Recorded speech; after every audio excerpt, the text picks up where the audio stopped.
ቅሬታን ታበዛለህ፣ ኮምፕሌን ታደርጋለህ፣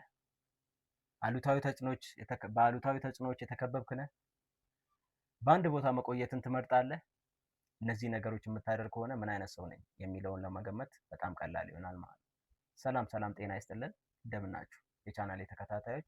ዛሬ በእድገት ላይ እንደሆንና እንዳልሆን የሚያሳዩ አራት ዋና ዋና ጉዳዮችን ይዤላችሁ መጥቻለሁ። ይህን ቪዲዮ እስከ መጨረሻ ድረስ በደንብ አድርጋችሁ ከዛ በኋላ ይሄንን አራቱን ነገሮች በማየት እንደ ፓራሜትር ወይም እንደ ስታንዳርድ ተጠቅማችሁ እኔ ምን አይነት ሰው ነኝ፣ በእድገት ጎዳና ላይ ነኝ ወይስ አይደለሁም የሚለውን ለመፈተሽ ያስችሎታል። ስለዚህ እነዚህን አራቱን ጉዳዮች በደንብ አድርገው በጥሞና እስከ መጨረሻው ድረስ ይከታተሉ።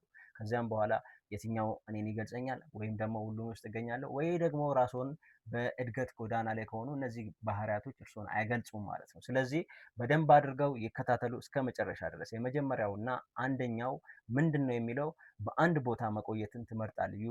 ዩ አር ኮምፎርታብል ስቴይንግ ዘ ሴም። አንድ ቦታ መቆየትን የምንመርጥ አይነት ሰዎች ከሆን አሁንም እያደግን አይደለም ማለት ነው። ስለዚህ ምን ማድረግ ይኖርብናል? ራሳችንን ካለንበት ሲቹዌሽን ለማውጣት ሙከራ ማድረግ ይኖርብናል ማለት። እድገት መማርን፣ ምቾት ማጣትንና ለውጥን ይጠይቃል። ለውጥን ከአንድ ቦታ ወደ ሌላ ቦታ ለውጥ፣ ያስተሳሰብ ለውጥ ልናደርግ እንችላለን። ምቾት ማጣትን አንከምፈርተብልን ሲቹዌሽን ውስጥ ልንገባ እንችላለን። እነዚህን ሁሉ ማወቅ ይኖርብናል። እንደ አንድ ቦታ መቀመጥ ብቻ ምን ያደርገናል? እድገት ላይ እንዳልሆን ለረጅም ጊዜ አንድ ቦታ የትምህርት ደረጃችን አንድ አይነት ቦታ ላይ መሆን ይሄ እያደግን እንዳልሆነ ያሳውቃል ማለት ነው።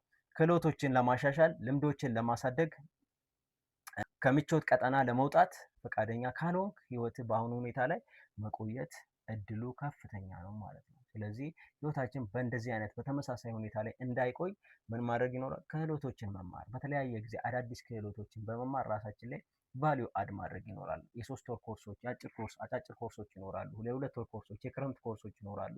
እነዚህን ክረምት ብቻም አይደለም መጠበቅ አይጠበቅብንም። ቅዳሜና እሁድ የምንወስዳቸው ኮርሶች ይሆናሉ። ማታ ማታ የምንወስዳቸው ከስራ መልስ ሊሆን ይችላል። የተለያዩ ኮርሶችን በመውሰድ ራሳችን ላይ ቫሊዩ አድ ማድረግ ይኖርብናል። ከምቾት ቀጠና ራሳችንን ልናስወጣ ይገባል።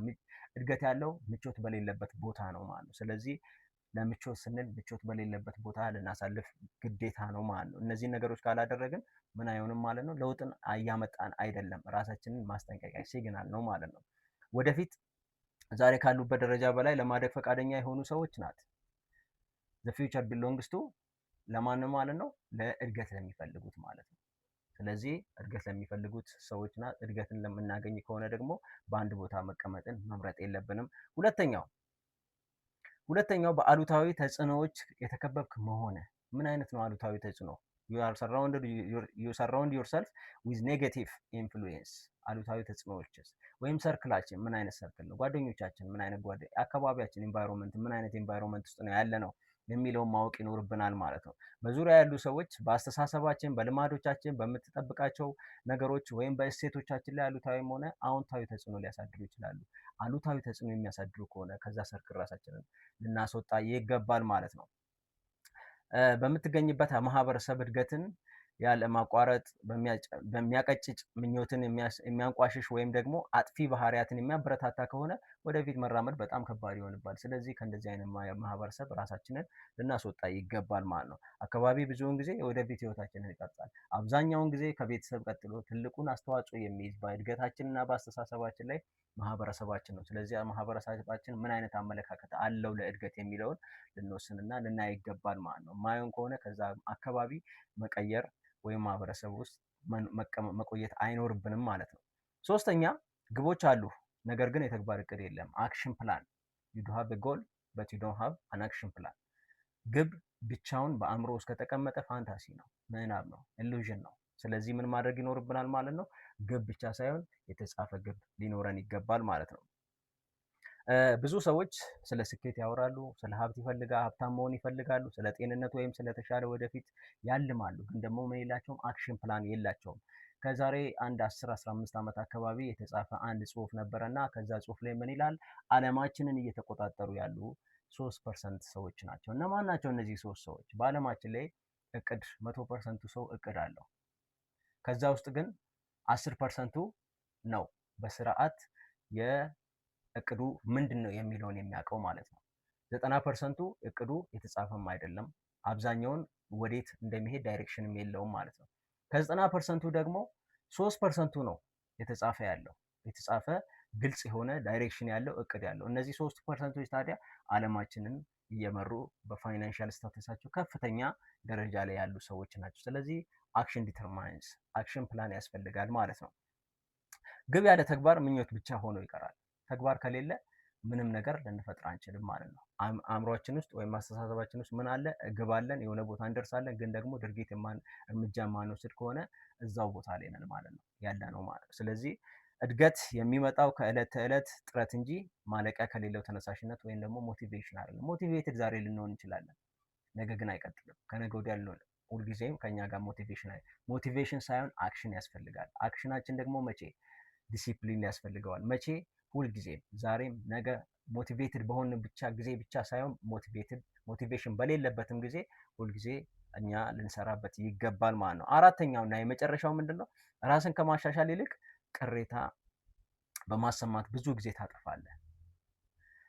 ዩ ስፔንድ ሞር ታይም ኮምፕሌኒንግ ዛን ኢምፕሩቪንግ። ራሳችን ከማሻሻል ይልቅ የመንግስት ችግር ነው፣ የኢኮኖሚ ስርዓቱ ችግር ነው፣ የቤተሰብ ችግር ነው፣ የጓደኛ ችግር ነው፣ የስርዓቱ ችግር ነው እያን ጣታችንን እንጠቁማለን ማለት ነው። ስለዚህ ጣታችንን መጠቆም አስፈላጊ አይደለም፣ እርምጃ መውሰድ ነው ያለብን ማለት ነው። ስለዚህ ማንም ኃላፊነትን አይወስድም። ከዛ ይልቅ ሰው ኮምፕሌን ከማድረግ ሰዎች ላይ ጣታችንን ከመጠቆም ከዛ ይልቅ ምን ማድረግ ይኖርብናል? እርምጃ መውሰድ፣ ኃላፊነትን መውሰድ። we need to take responsibility ኃላፊነትን መውሰድ ግዴታ ነው ማለት ነው። ስለዚህ ሁኔታዎችን ሌሎችን ወይም መጥፎ እድልን መጥቀስ አይኖርብንም፣ ወይም ደግሞ ኮምፕሌን ልናደርግ አይገባም። እድል ስለሌለኝ ነው፣ አያስፈልግም። እንደዚህ ስለሆነ ነው፣ መንግስት ስር እንደዚህ ስላደረገ ነው፣ የመንግስት ህግ ነው። አሁንም መፍትሄ አያመጣልንም። መፍትሄው በእኛ እጅ ነው። ምን ማድረግ? ኃላፊነትን መውሰድ ማለት ነው።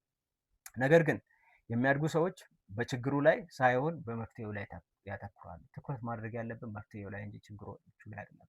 ችግሩ አልፏል።